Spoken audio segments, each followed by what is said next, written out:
बीड जिल्हा नियोजन समितीच्या कामाची चौकशी सुरू झालेली आहे। त्रिसदस्यीय समिती बीडमध्ये ठाण मांडून आहे। बीड जिल्ह्यामध्ये 2023 ते 25 या दरम्यान झालेल्या जिल्हा नियोजन समितीच्या मार्फत विविध कामांमध्ये भ्रष्टाचार झाल्याचा आरोप आहे। मंत्री धनंजय मुंडे यांच्या कार्यकाळामध्ये जिल्हा नियोजन समितीच्या वतीने ही कामे झालेली होती। याच कामाची चौकशी व्हावी अशी मागणी केली जाते।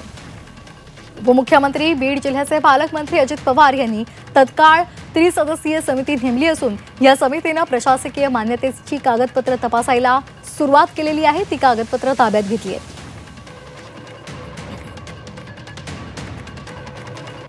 या संदर्भात अधिक माहिती घेणार आहोत आमचे प्रतिनिधी विशाल करोळे। विशाल, आपण पाहतोय त्रिसदस्यीय समितीने आता कामाला सुरुवात केलेली आहे, कागदपत्र ताब्यात घेतलेली आहे। कशा पद्धतीचं कामकाज सध्या सुरू राहणार आहे? मला दुसऱ्या दिवशी आता चौकशी काम पाठवून बसली आणि कागदपत्रांची पाहणी करताय। नियोजन समितीच्या कामाची पद्धतीची मागणी करण्यात आली। यामध्ये घोटाळा झाल्याची मागणी करण्यात आली। त्यानंतर अजित पवार यांनी या प्रकरणाच्या चौकशीची घोषणा केली आणि त्रिसदस्यीय समिती उपजिल्हाधिकारी या अगदी धन्यवाद विशाल, आपण दिलेल्या माहितीसाठी। त्रिसदस्यीय समिती सध्या बीडमध्ये ठाण मांडून आहे।